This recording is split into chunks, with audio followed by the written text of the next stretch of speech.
الحمد لله وكفى والصلاة والسلام على من لا نبي بعده ولا رسول بعده وعلى آله وأصحابه الذين أوفوا عهدا. أما بعد فأعوذ بالله من الشيطان الرجيم. بسم الله الرحمن الرحيم. قال الله تبارك وتعالى في الكلام المجيد والفرقان الحميد: لكن رسول الله وخاتم النبيين وكان الله بكل شيء عليما. وقال النبي صلى الله عليه وسلم: فضلت على الأنبياء بست: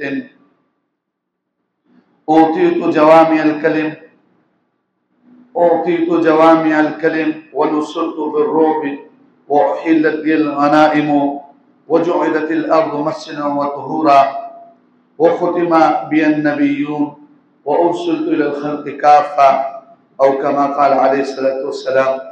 صدق الله مولانا العظيم وصدق رسوله النبي الكريم، ونحن على ذلك لمن الشاهدين والشاكرين، والحمد لله رب العالمين.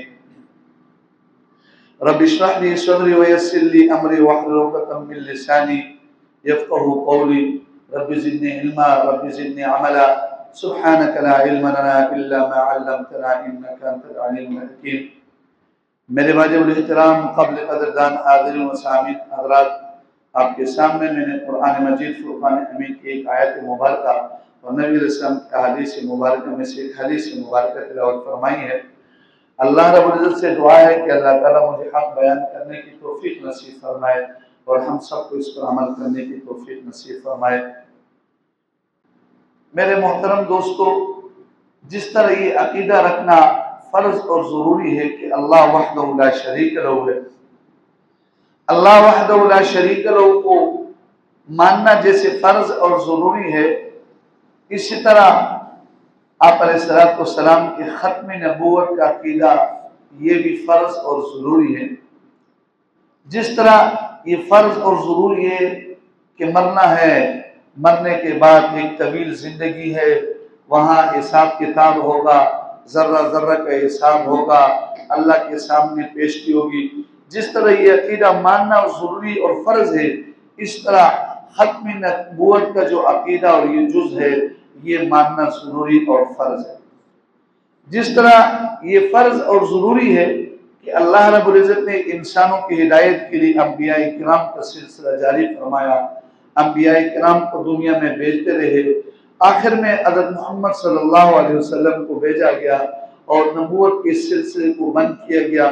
ختم نبوت کا یہ عقیدہ ماننا اس طرح یہ ضروری ہے. ختم نبوت کا مطلب یہ ہے کہ جتنے انبیاء کرام نے آنا تھا، آپ علیہ السلام آ کر اس کے اوپر مہر لگا دیا، وہ سلسلہ بند ہو گیا. نہ کسی اور نبی نے آنا ہے اور نہ کسی نبی کو ان میں سے نبوت کے سلسلے سے نکال سکتے. ختم نبوت، تاجدار ختم نبوت کا یہ جو اعلان ہوتا ہے، جو آواز ہوتی ہے، اس کا مطلب یہ ہے کہ نبوت کا یہ جو سلسلہ ہے، جس طرح اس سے کسی ایک پیغمبر کو نکالنا کفر ہے، اسی طرح کوئی نیا پیغمبر اس میں فہرست میں داخل کرنا یہ بھی کیا ہے؟ کفر ہے. ختم نبوت کمال کے اعتبار سے اس طرح بھی ہے کہ اللہ رب العزت نے انسانوں کو کمال سے نوازنا تھا اور اللہ رب العزت نے اخلاقی، روحانی، اعتقادیاتی اور عباداتی برکات سے نوازنا تھا. اللہ رب العزت نے اپنے نعمتوں سے اور برکات سے نوازنا تھا، تو اللہ رب العزت نے آپ علیہ السلام کو اس سے نوازا. آپ علیہ السلام کو روحانی اور مادیاتی، اعتقادیاتی، عباداتی، اخلاقیاتی، معاملاتی سارے پہلو سے، سارے برکات سے آپ علیہ السلام کے ذات بابرکات کو نوازا. گویا کہ جو جگہ تھا وہ پر ہو گیا اور اس میں نہ کوئی اور کسی آنے کی گنجائش. جیسے دودھ کا پیالہ ہو، وہ دودھ سے چھلک رہا ہو، تو اس میں مزید دودھ ڈالیں گے تو گرے گا اور نقصان ہوگا. اسی طرح آپ علیہ السلام کی ذات بابرکات، روحانی، مالی، جسمانی، مالی، اعتقادیاتی، روحانی طور پر اور معاملاتی طور پر، اخلاقیاتی طور پر اللہ رب العزت نے آپ کو عروج پر، بلندی پر آپ علیہ السلام کو پہنچایا. نہ اس سے پہلے کوئی آیا تھا نہ آئے گا. مضت الدہور وما اتینا بمثلہ ولقد اتی فعجزنا عن نظرائہ. زمانہ گزر گیا، آپ جیسے کوئی پیغمبر آ نہیں سکتا. جب آپ آئے تو آپ جیسے پیغمبر لانے سے زمانہ عاجز ہو. آپ کے سامنے میں مختصر انداز میں تاجدار ختم نبوت کے اس عظیم الشان نعمت پر ڈاکہ ڈالنے کے لیے آپ علیہ السلام کے دور میں، ابتدائی دور میں 4 جھوٹے دعوے دار نبی، انہوں نے نبوت کا جھوٹا دعویٰ کیا. درمیان میں بھی آتے رہے، لیکن آخری دور میں، گزشتہ سے پیوستہ دور میں بھی ایک جھوٹا نبی ظاہر ہوا. ان کے انجام اور ان کے بارے میں آپ کے سامنے چند باتیں رکھنا چاہتا ہوں. نمبر 1، اسود عنسی، یہ جھوٹا کذاب، نبوت کا جھوٹا دعوے دار، اس کا نام ابہلہ تھا. ابہلہ ابن کعب ابن غوث اس کا نام تھا. یہ یمن کا باشندہ تھا. ان دنوں میں یمن کے جو گورنر تھا بازام، اس کا نام تھا شہر ابن بازام. آپ علیہ السلام نے تمام گورنروں کو، یہ سن 10 ہجری کا واقعہ ہے، آپ علیہ السلام تمام گورنروں کو اپنے اپنی جگہ پر جو ہے نا فٹ کیا. یہ یمن کا رہنے والا تھا. شہر ابن بازام کے خلاف اس نے آواز اٹھائی. 700 جنگجو اس کے ساتھ تھے، اور اس کے ساتھ 2 شیطان تھے، ایک کا نام شہیق تھا، ایک کا نام شقیق تھا. یہ شعبدہ باز تھا، اور یہ لوگوں کی خبریں یہ شہیق اور شقیق لاتا تھا، اور یہ پھر لوگوں کو بتاتا تھا. اور اس طرح اس جھوٹے کذاب نے آخرکار نبوت کا دعویٰ کیا. شہر ابن بازام کے ساتھ جنگ کیا نجران کے علاقے میں، اور ان کو شکست ہوا. اور 35 دنوں کا یہ فتنہ تھا. اور اس کی جو بیوی تھی آزر، اس پر جو ہے نا اس نے قبضے کیا، اس سے نکاح کیا. آپ علیہ السلام کو علم ہوا. اس بدبخت نے گورنروں کی طرف ایک خط لکھا، سب گورنروں کے، ایھا المتمردون، یہ جو اسود عنسی تھا، ایھا المتمردون علینا امسکوا علینا، اے سرکشو رک جاؤ، اور تم نے جو ہم سے زمین لیا، قریش نے جو ہم سے زمین، تم نے جو ہم سے زمین لیا، ہمارے کو واپس کر دو. آپ علیہ السلام نے مختلف گورنروں کو خط لکھا اور مسلمانوں کے نام ایک خط جاری کیا کہ مسلمانوں پر لازم ہے کہ اپنے جگہ قائم دائم رہے، دین پر استقامت حاصل کرے، ظاہری طور پر ہو یا خفیہ طور پر اس جھوٹے کذاب سے جان چھڑائے اور اس کو جہنم رسید کرے. چنانچہ شہر ابن بازام کا بھائی فیروز، اس نے اپنی بابی جو اس نے قبضہ کیا تھا آزور کے ساتھ خفیہ طور پر لائن بنایا، اور اس کو کسی طریقے سے جو ہے نا، یہ فارسی تھے اور فارس کے ایک جماعت تیار کیا. اس کے گھر پر بڑا سخت پہرا تھا. اس کی بیوی نے ان کو رات کو بہت شراب پلایا، بدبخت شراب پیتا تھا، اور یہ نشے میں تو سو گیا. فیروز نے گھر کے عقب سے سوراخ لگا کر داخل ہوا اور اس کو ذبح کرنا شروع کر دیا. یہ چیخیں مار رہا تھا. باہر پہلگاروں نے کہا کیا آوازیں آ رہی ہیں؟ کہ نبی یوحی علیہ، یہ تو نبی، اس پر وہی آ رہی ہے، یہ وہی کی آوازیں، اور اس مردار کو جو ہے نا جہنم نصیب کیا. صبح ہوئی تو آواز لگائے، اشہد ان محمد رسول اللہ وان ابہل کذاب، اشہد ان اللہ کے رسول، میں اس بات کی گواہی دیتا ہوں کہ اللہ کے رسول محمد صلی اللہ علیہ وسلم ہے، اور ابہل کذاب ملعون جہنم نصیب ہوا. آپ علیہ السلام کو جبرائیل امین نے وہی لا کر بتایا کہ اسود عنسی جہنم رسید ہوا. فیروز نے اس کو جہنم رسید کیا. آپ نے کہا فیروز فیروز فاز فیروز فاز فیروز، خوشی کی وجہ سے کہہ رہے فیروز تو کامیاب ہو گئے، فیروز کامیاب.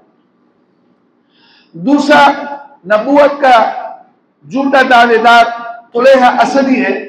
یہ قبیلہ بنو اسد کے رہنے والا تھا، اور سن 9 ہجری میں وفود کے ساتھ آ کر، بنو اسد کے ساتھ آ کر نبی علیہ السلام پر ایمان لایا. پھر جا کر اپنے قبیلے میں یہ مرتد ہوا، اور اس ملعون نے اپنے ساتھ اور قبائل کو ملایا، بنو غطفان اور قبیلہ یغوث اور قبیلہ اور کچھ قبائل کو اپنے ساتھ ملا لیا اور نبوت کو جھوٹا دعویدار بنا۔ ان کے ساتھ زرار ابن عذر ایک صحابی ہے، انہوں نے جنگ کیا لیکن وہ کامیاب نہیں ہوئے۔ پھر خالد بن ولید رضی اللہ تعالی عنہ آئے اور ان کے ساتھ جنگ ہوا، بزاخہ مقام پر ان کے ساتھ جنگ ہوا۔ اس کا ایک نائب تھا عیینہ ابن حسن، اس کو آپ علیہ السلام نے احمق متاع کہا تھا، بے وقوف متاع۔ ان کے ساتھ لڑے اور مسلمانوں نے ان کو شکست دیا اور اس کا بھائی مارا گیا اور طلحہ اسدی بھاگ گیا۔ اس طرح یہ فتنہ بھی ختم ہو گیا۔ تیسرا جو جھوٹا دعوے دار، نبوت کا جھوٹا دعوے دار، ایک عورت تھی سجاح، نبی سجاح۔ یہ یربو قبیلے سے اس کا تعلق تھا، بنو طالب سے، عراق کی باشندہ تھی۔ یہ بنو تمیم قبیلے آئی اور ان کے ساتھ جو ہے نا یہ ملی اور اس نے فتنہ فساد کیا، اپنے ساتھ جنگجو لے کر آئی تھی اور نبوت کو جھوٹا دعویٰ کیا، یہاں تک کہ مسلمانوں کو جہاں تھوڑے بہت مسلمان نظر آتے ان کو بھی شہید کرتے۔ پھر کفار کے ساتھ بھی لڑے۔ پھر مسیلمہ کذاب کے ساتھ سامنا ہوا۔